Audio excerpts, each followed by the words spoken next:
lineouts, rucks, engage! What an amazing try! tries, and tackles, dissected by South Africa's top rugby minds. That is world class! This is To The Last Drop, your weekly in-depth rugby podcast with Liam Carme and Brenden Nell.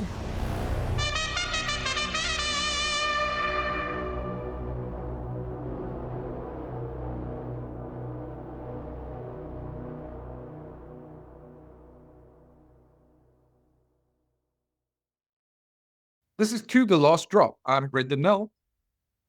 I'm Liam Carme. And the URC is now full in swing. Some of the Springboks are on holiday in Mauritius. The others are playing in the URC again. And we had a full weekend. Liam, you didn't have a URC weekend. You had a full weekend in I think you were playing other sports. I was, yes. I saw the Springboks posting pictures of a Club Med holiday in Mauritius. I found myself in the Northern Hemisphere at a similar resort, so it felt a little bit weird doing or seeing these people doing all these things in the water and on beaches and stuff. So I kind of had a taste of what they were doing. It was very good. But I saw as well, you had tested your tennis skills out against somebody who was a lot better tennis player than us both. Yes, they had Joe Wilfried Tsonga at this particular resort where he is. I think he's just about the resident coach there. He started an academy, and I got to eat a few balls with him. And that was fun initially. Well, it was fun, but I did have to remind myself because there was a little crowd that built up on the side, not to make a complete and utter fool of myself. And of course, the first ball came my way, and I duly smacked it into the net. Well, not smacked it. Timidly found the net. It got better though. Yeah, I had a similar experience a couple of years ago in a cricket net against one of the world's top fast bowlers where I thought I was going to show him and I was going to hit it back at him. I was going to at least get the ball. And eventually took about 4 balls and I got bowled out 4 times. And I just, no matter how I tried, I just realized this is not the game for me. But back to rugby. Yeah. So you didn't get to see much URC this weekend. So I'll probably fill in the No, blanks. I didn't. Yeah, you'll just have to deal with the bulk of this. I can tell you what I did at that time, though. So it's we can do that. Well, you see, let the listeners decide if Liam had a better time or the rugby teams at that stage. And I think let's kick off. We're going to speak. Our guest today, as you'll hear a bit later, is Francke Horn. I'm saying Francke because you hear the interview. He's not Francke Horn. He's Francke Horn, and the Lions captain, as they go on tour, he spoke to us, and especially after they just astounded us all. Halftime, 48-0, every pass stuck, every move they tried worked, everything happened. Edinburgh had no answer, and from 45-0, they lost the second half, 12-7, 55-12 they won. But still, an incredible performance by the Lions. There's something special brewing there. You get that feeling.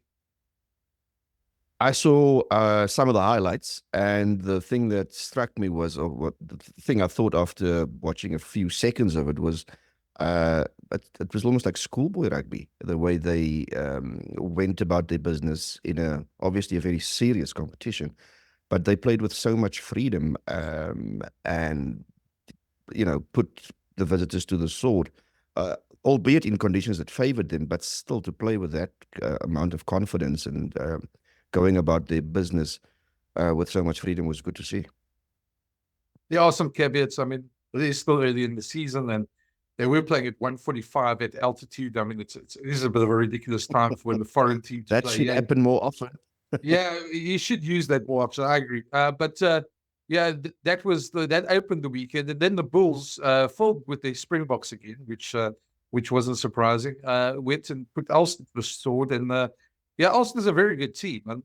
But that Bulls scrum demolition, you probably didn't see it, was sort of watching the Springboks in their prime. Gerard Steenekamp is really becoming the silent assassin. And then at the back, Willie Leroux, everyone spoke about Kurt de Orange's footwork, as they always do. But Willie Leroux coming into the back line on so many occasions gave this masterclass and reminded us of why he's still rated as one of the best attacking players in the world. And he really got his back line away, and the Bulls really also looked confident as well.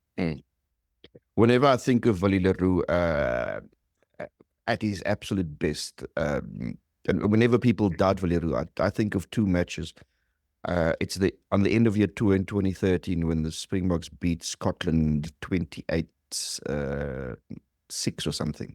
They scored it with appalling conditions. Willie was completely untouchable that day. It was as if he was on a different planet. Everything just worked. He was in the right position all the times. Put players into space. It was just a complete performance. And the other one was that win in Brisbane. I think it was the same year, if not the following year, the same year, where they put Australia to the sword under Heineke Meyer. Another commanding performance. And I always think of Willie Leroux, at his best, of those two matches. I mean, he was just untouchable. Well, I mean, you look at that. I mean, Willie, there's of course now a conundrum for Rassie, sorry, I was going to say Andre for some reason. Rassie going into the tour, because Willie's on 97 tests. He's got 3 to go. And we spoke a bit about this last week. You've got Kieran Horn at the Lions, who's got to come through. Upper Lady Fassi, who's done so well. And you've got Damien Willems, who's back. Plus, you could probably look at 1 or 2 other players as well in that position as well. So there's a couple of conundrums there. But talking about those games there, I was in Brisbane that game. And I remember just short memory of that. That was the game that everybody carried on. Our week was filled with stories about Zane Kirchner being played at fullback, and some of the social media sort of vitriol that went around that week, which was totally unfair on Zane, because he was one of those players who never really put a foot wrong for the Springboks. He wasn't spectacular, but he was an extremely solid player, and he was exceptionally good for the Boks in that test as well. But we sat dealing with that and all these sort of cartoons that were almost bordering on racist about his hair and things like that.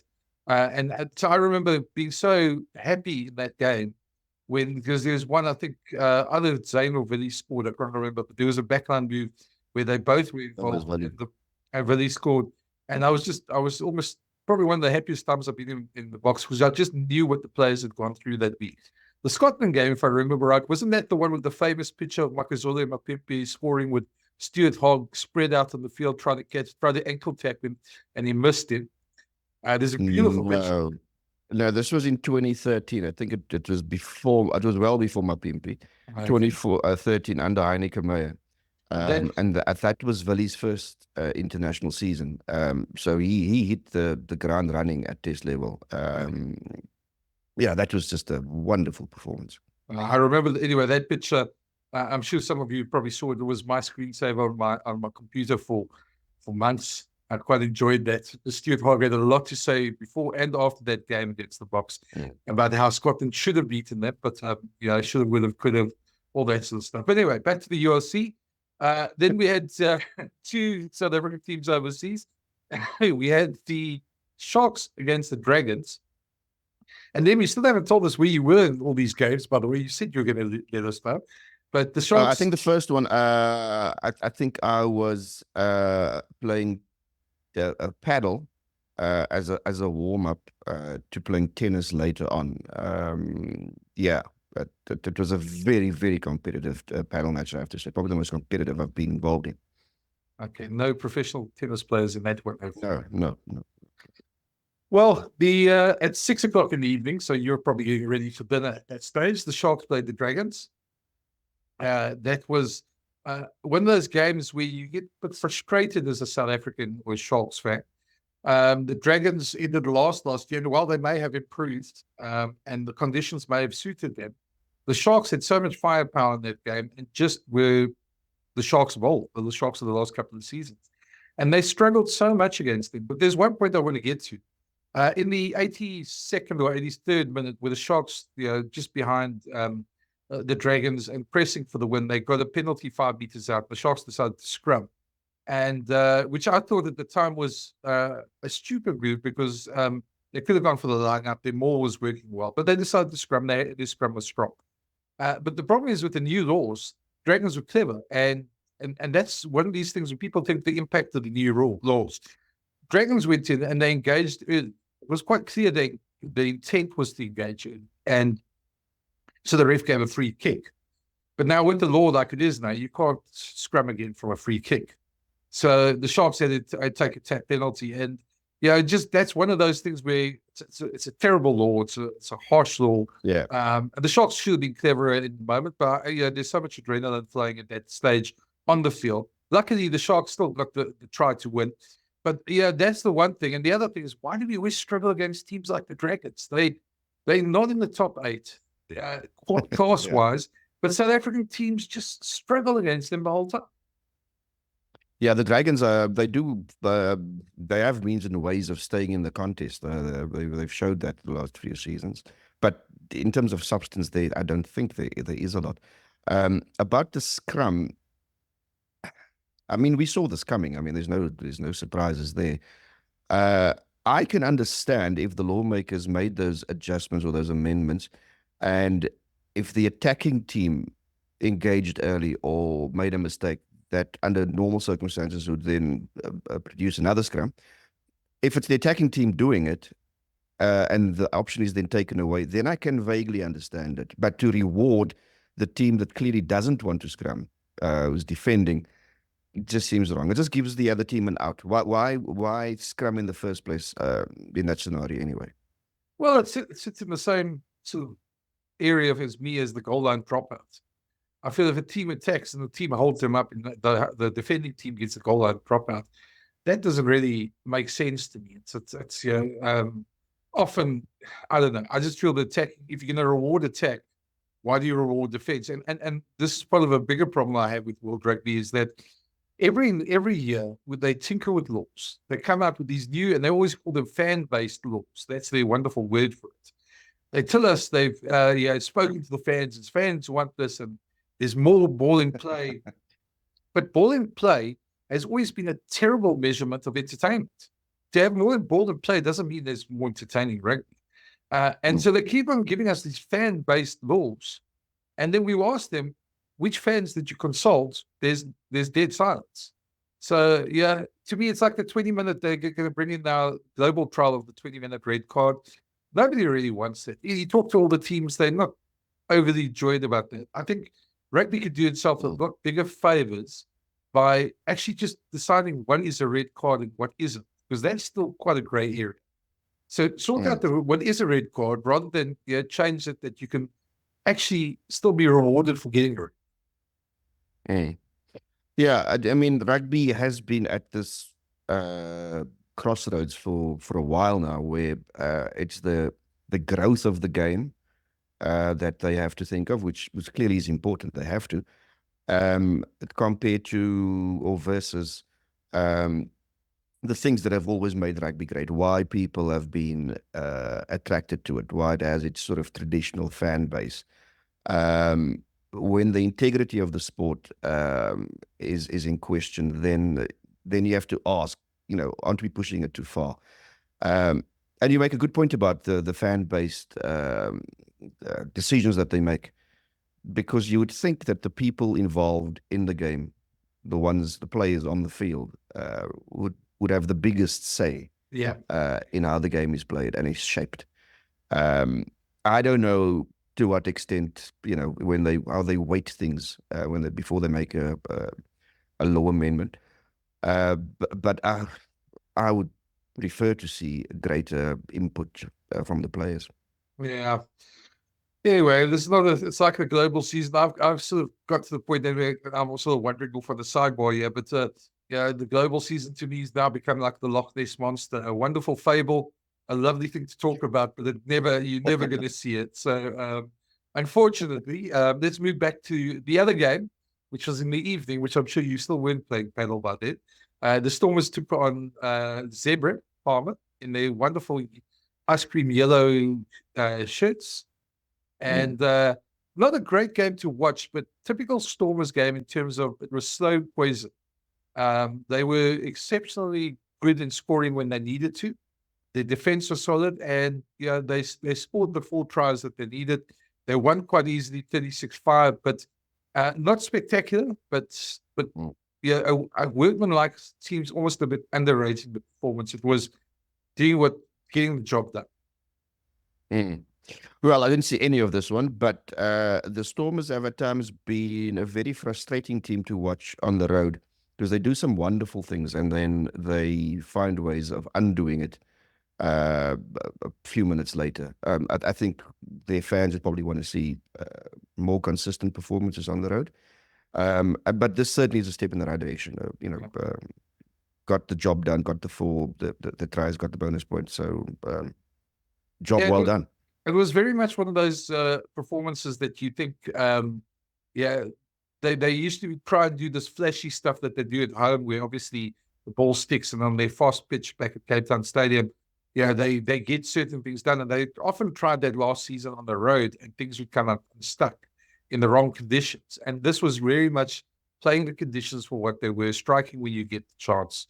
I mean, perfect, sort of not flashy, but perfect way to win as well.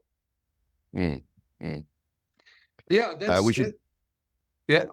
No, I was going to say we should probably look at this weekend's games and look into the crystal ball. Well, yeah, I suppose we should. I mean, that's the one we do here, isn't it? Make some predictions. Get them probably a bit wrong, but let's make them anyway. That's our obligation. Okay, so I'm going to go through the games. You tell me what you think. Okay. I'll give you also. Start off on Friday, Glasgow hosting Zebra at Scotstoun. This should be fairly straightforward. I think convincing win for the home team, and I'll give it a winning margin of 24 points. Yeah, I think the same. Zebra did beat Munster 2 weeks ago, but that was at home, and the Stormers showed how to dismantle it. Glasgow, they're second on the log at the moment. They defending champions. They've got too much class. I think also I'm probably going to go about 30 points. Maybe I feel a bit sorry for the Italians. I think Glasgow's will be way too much class. But okay, moving on.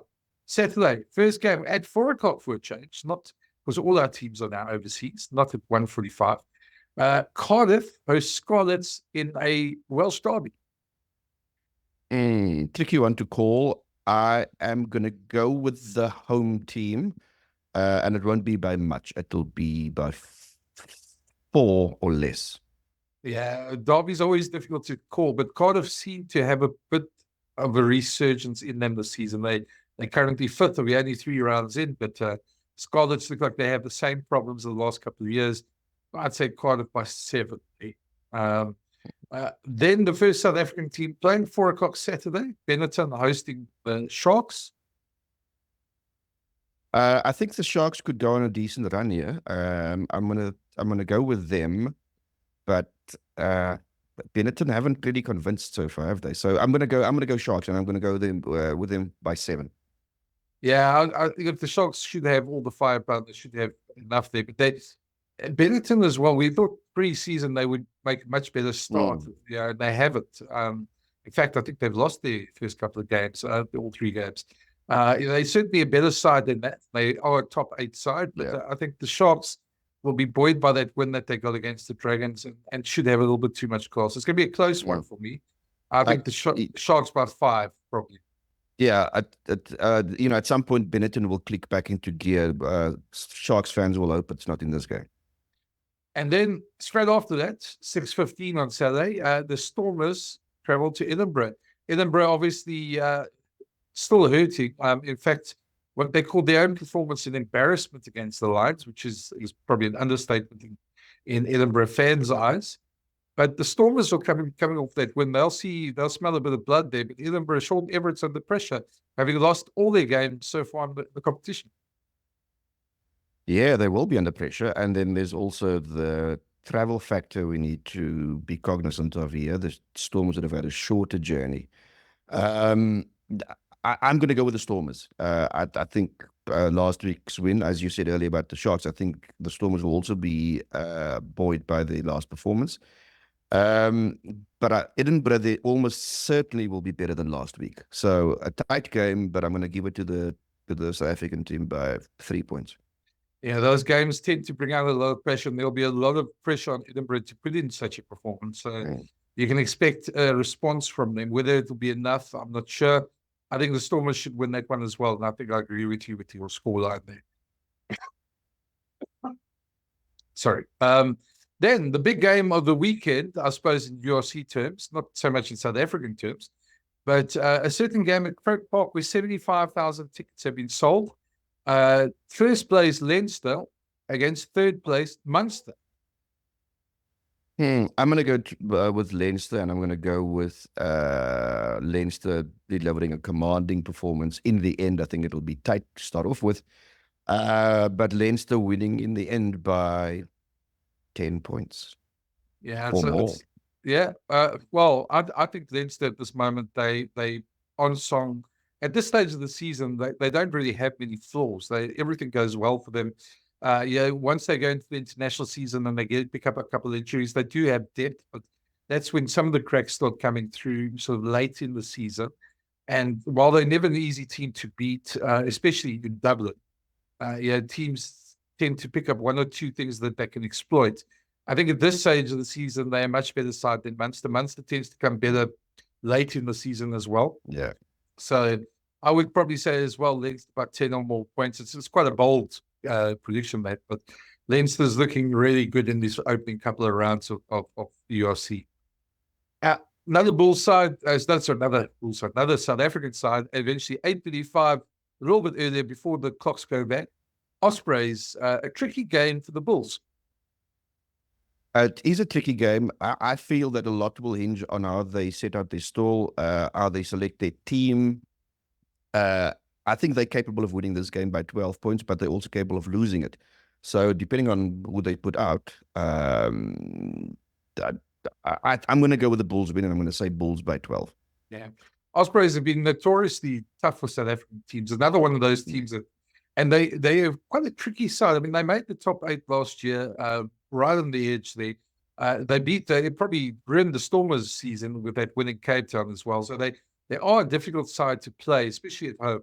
But the Bulls have included all their box for this tour. So if they pick their strongest team for this, they should have enough class. And yeah, I'd say probably it's not going to feel comfortable ever, but the Bulls should eventually win by 7 to 8 points, but it'll be only in the last of the 15 minutes.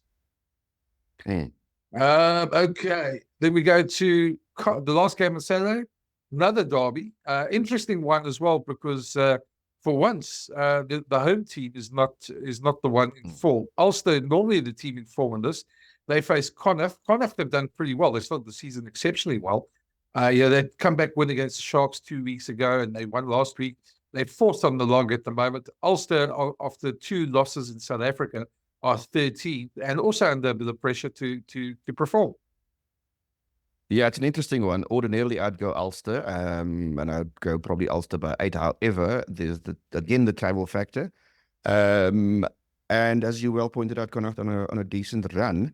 I think if ever they thought going to Belfast, where they had a chance and where the hosts are ripe for the taking, I think it's this occasion. So I'm going to go Connacht by 3. Yeah, interesting caveat on that one. Ulster coach Richie Murphy will come up and go against his son, who plays scrum half for Connacht this week. So a bit of a family connection there makes it a little bit more tense, I suppose, at the Sunday lunch afterwards. But yeah, it'll be an interesting one to watch as well. And then Sunday at Rugby Parade, the team that we say frustrates South African teams against a team that's in so much form at the moment, it's hard to not to back them. The Emirates Lions against Dragons. Yeah, I'm going to be brief on this one. I think the Lions on a good run, quite literally, full of confidence. They've got a good record against the Dragons as well. I think they've got 4 wins and 1 draw in their matchup. And I think another decent Lions performance here. Lions by 10. Yeah, I think they might it all depends how they handle the conditions and what conditions they get at Rugby Parade as well. But I think at the moment the confidence is sky high there. They'll play with that confidence. That'll give them the win as well. So I agree with your scoreline there. So that's the weekend's wrap. And I suppose the only thing left for us to do now, is just to say we go into our main interview. And speaking of the Lions, it's actually a good segue into that interview with Francke Horn, the Lions captain, who chats a bit about his career, his short but very impressive career so far. And what the Lions expect on tour. Our special guest today on To The Last Drop is Lions loose forward Francke Horn, who is a man who is extremely impactful, whether he wears a number 8 jersey or in fact any other jersey for that matter, but it's at number 8 where we have seen most of his destructive powers. Francke, welcome to the show. Thank you so much for having me and for me to represent the Lions. I'm looking forward to the show. Wonderful, thank you. Tell our listeners where exactly you are at the moment. Well, I'm still in Johannesburg. I'm ready to pack. We are flying out tomorrow afternoon to Wales. So yeah, just packing. I'm living here in Serengeti Golf Estate, so a little bit outside the city. Coming from Paul is the closest that I could get to that. City life is not exactly for me. So yeah, and also enjoy golf. So really blessed to be living on a golf estate. Yeah, the reason I asked because I can see the light where you are is quite sharp, and it's not the light that I'm accustomed to in Wales, where it can be quite glum. So let me just make sure that you are here. Now, obviously, a big tour for you guys. You've made a wonderful start to this season's URC. 2 wins, and not just 2 wins, 2 dominant performances. You must take a lot of confidence with you to Wales. Yeah, I think obviously we got our 10 points that we wanted at home, and we said we wanted to start the URC campaign really good, and take that momentum onto tour. And then if you look, I think the momentum has been building the last few games of the URC in the previous season. We were in a really good run, and then obviously the guys that played Currie Cup, and a lot of them are still busy playing.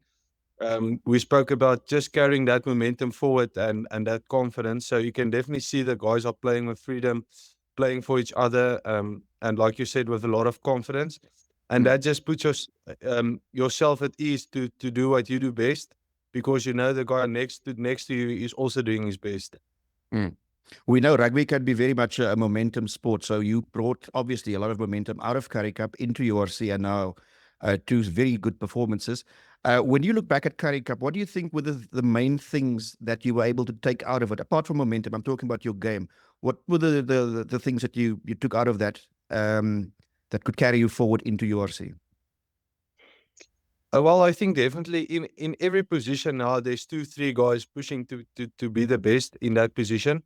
So that just the guy that's starting, he knows that he must bring his absolute best and try and keep that jumper where the other guys is pushing to get that jersey from you. And then any successful team, healthy competition is always a core somewhere, pushing the standards, raising the standards. And as you can see, even though there's sometimes a tweak within the team, there's not a lot of disruption. So we a squad of 42 guys training against each other. So we do the same detail. We do the same launches, the same defense, line out scrums. So you can just see if there's maybe injury or if there's a rotation, the guys just slots in and then they bring something different. Yeah. And some people might have been under the impression that if you look at the way the Lions fell at the final hurdle in the Currie Cup final, that heads may drop a little bit. There might be a bit of a loss of confidence. But I take it that wasn't the case. Yeah, well, so that week they gave. Well, we were off Monday, so just to get a little bit over the disappointment. But regarding that disappointment, I think that was just even more motivation to start the campaign really good, because it was so close but yet so far, and it was something that we were honest about and said, listen, there's a lot of lessons that we could have taken out of the last 30 seconds from that game. So if we somewhere along the season get into that position that we know how to finish the game. And if you look back at last year, there were probably 3 or 4 games that we lost with 1 or 2 points that we felt we could have won. So it's always, it was bad in terms that we didn't win, but it was really good lessons that we could learn and use that as motivation for the first few games.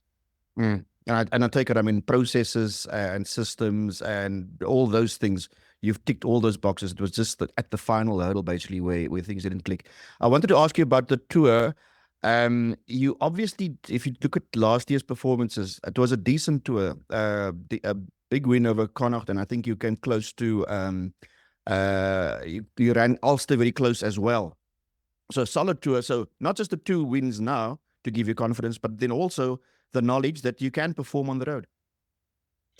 Yes, no, definitely. I think statistically we're really good touring side. Our first tour last year, we only beat Scarlets, but we lost Edinburgh by 1 point and Benetton by 5 and Ulster by 7.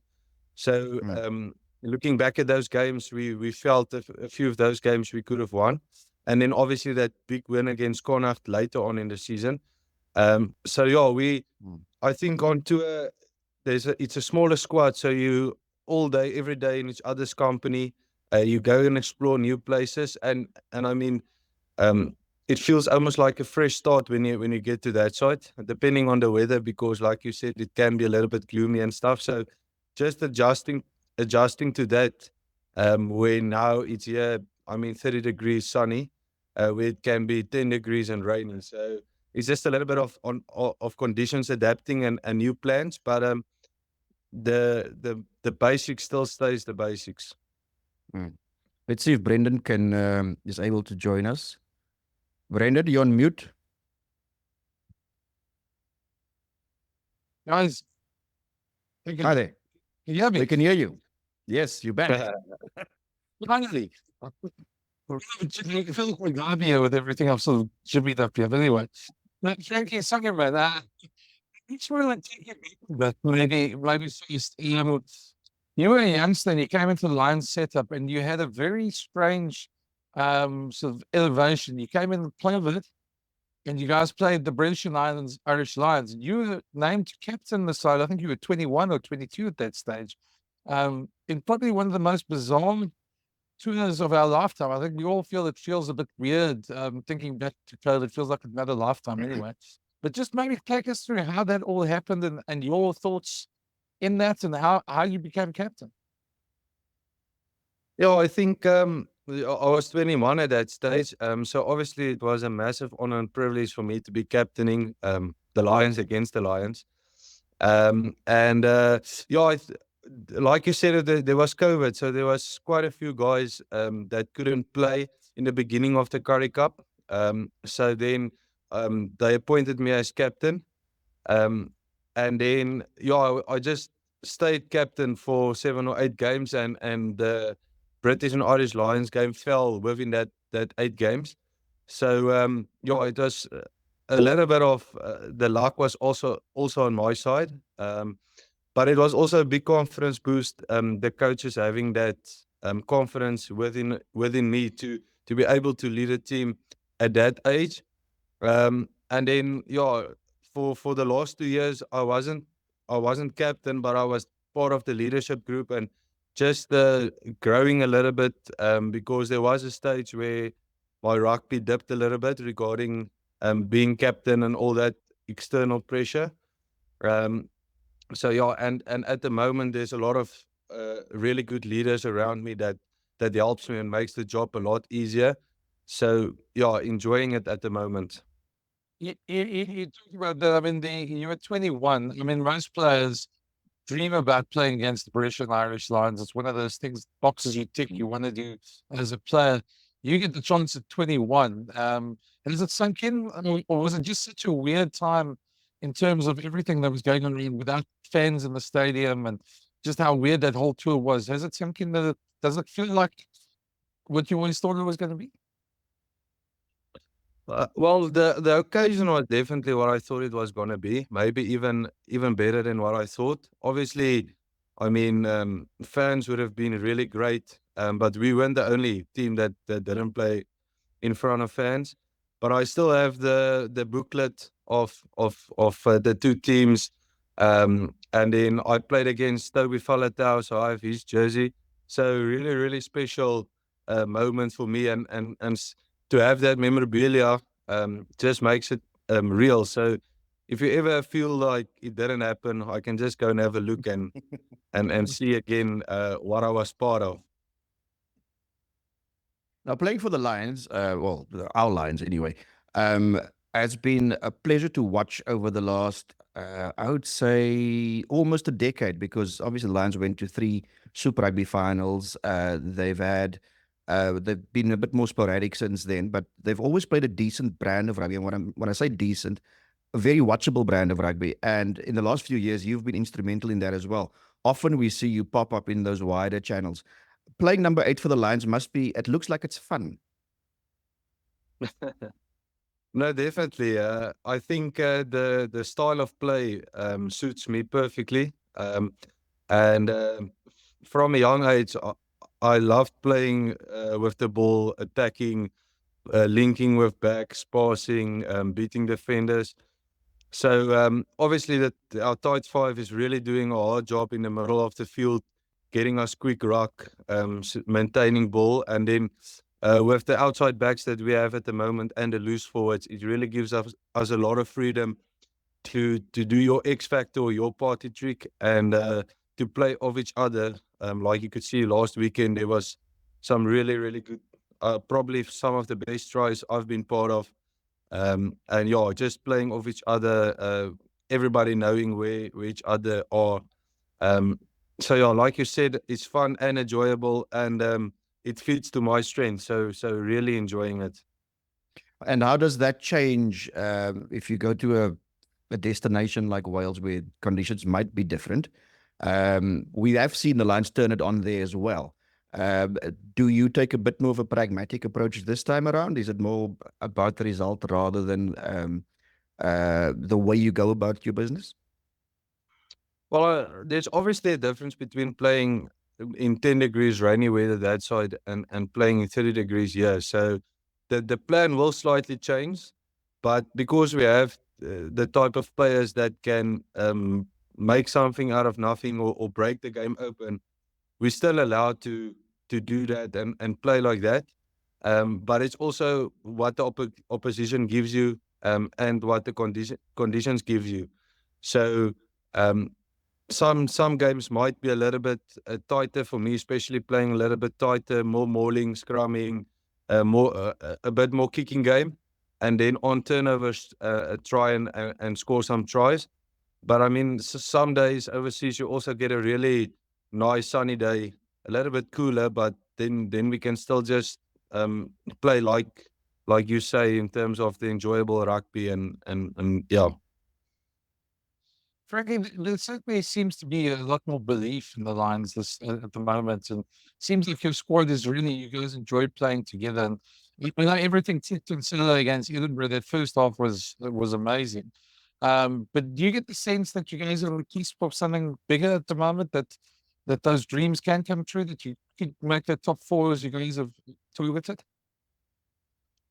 Yeah, definitely. I think last year, I mean, like I said, there was a few games that we came really close, and right at the end, we only missed out with Ospreys winning one game more than us. So we were really disappointed in not making the top 8. I think that was a big target for us, and missing it by such a small margin.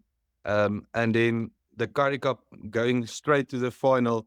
I think that belief and confidence that we are good enough, and that we can play against any team and beat any team anyway. I think that started to sunk in, and that's how lingo and how we start talking in terms of a championship mindset and a championship team. So I definitely think if when tour goes well, that top 4 spot is a big target for us, and we'll try and reach that as best as we possibly can. Would be room to probably leave this question out, but I mean, you play in a country where there's loose forwards falling out of trees. I mean, Racing he's got thousands to pick from, and it's, I know that you've got obviously people that you support you and feel that you should get there at some point in your career as well.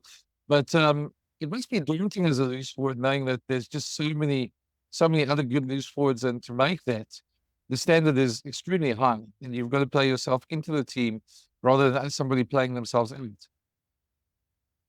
Yeah, no, I mean, South Africa has always been blessed with loose forwards, like you said, and at this moment, I mean, there's probably 20, 25 loose forwards that's really playing good rugby.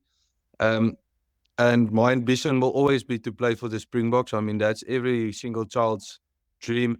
So for me, it's just continuing what I'm doing, and even improving on smaller stuff. And yeah, I can just hope to play the best rugby I can, and then getting picked to join a camp or something like that, and then trying to impress from there. I've got one more for you, and it has to do with the tour. Obviously, you start your tour this weekend against the Dragons, and it's a team against whom you've enjoyed a lot of success, 4 wins and a draw, and you've beaten them fairly well, on most of those occasions. Have you identified matches on this tour, where that would be winnable? In other words, you can rotate your squad after maybe 1 game or 2 games. Have you identified games where the priority is a bit higher there than maybe in another one? I won't say like that. I mean, always the target will be to get 15 points. I mean, 3 games, 5 points a game. I mean, that's always a target. And sometimes it's not always reachable, but that's what we're going for. And if you look at the Dragons, I mean, they took the Sharks to the 84th minute, and the Sharks had to go and score after, I think, 15 phases. So the Dragons is a really improved team. I mean, Zebra beat Munster 2 weeks ago. And they were quite close with the Stormers until like 60 minutes. So both of them, I mean, it's not a walk in the park at all. Both of them have improved dramatically. They've changed a little bit regarding their game, and they're too tough oppositions. So we're not taking any game lightly. There's nothing that we identified in terms of this is going to be easy win. We're going to have to work for it. And play to the best of our abilities to walk away with the most points that we possibly can out of the tour. Frankly, just on that, I mean, your third game is against Leinster at the Viva. That's a big game for any team. But I think one of the things we've seen in the URC over the last couple of years is that too many teams almost write off that game, thinking they're not going to beat Leinster in Dublin. So they pick sort of a mix and match team or rotate players, so almost writing that game off. I take it that's not the way you guys are looking at that game, because certainly a win in a place like that can do wonders probably for the squad's confidence. Don't know exactly what you said. Like with Leinster, you never know what team they pick, but their BRC time is very, very close to what the A side bring. So it's never an easy game. But for us, I mean, we first need to get past the first 2 games. But we said we want to go and get 15 points on tour. So we're definitely seeing that game as just another game. And like you said, that can also be a really big confidence boost if you can beat Leinster in the Viva. And I think, I mean, I haven't played, and I don't think there's any one of our players that's played there before. So something that we're really looking forward to, and it's going to be a really special occasion. Oh, it's just one personal thing. Your name is spelled a bit differently to normal Frankie. Where does that come from? I think even every time I have to type your name into a team sheet and an article, just maybe give us the background. How does it get that spelling? Well, it's actually, so obviously I know people call it Frankie, but it's actually Francke. So that's the pronunciation of it. And so Thank goodness I got it right. So yeah, my dad's name is Francois, and my mom said she knows too much Francois. So I'm not exactly sure how they got to Francke. But yeah, it's a very unique name, and obviously because my fun is Horn, I get easily linked to Francke Horn that played 7. So I think that's where the connotation came from. But it's actually Francke, yes. We'll get the Frankly said, well done. We'll get the commentators to pronounce it right then as well. We must whisper in their ears as well. Well, Frankie, we also do in this show. It's also called To the Lost Drop for a reason. We often, and you being from Paul, I have to ask you, because that's a good way to get into that part. We also talk a little bit about wine and growing up in that part of the world. I'm sure you have a favorite wine variety. And when you're away from the field, what do you relax with? When you in your dry area and it's just you and your mates, or you and your family?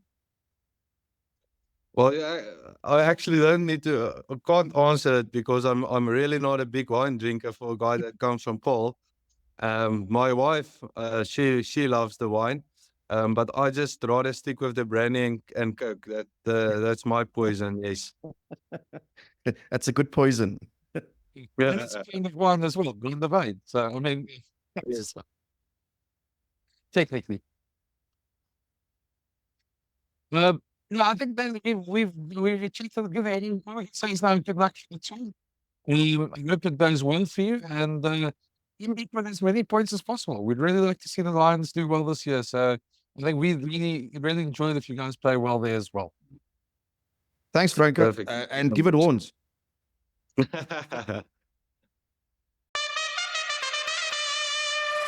Thanks for listening. For the latest insights and rugby analysis each week, plus new episode alerts, please follow or subscribe to this series. Or find all episodes at jacarandafm.com or the Jackpot app. Whoa!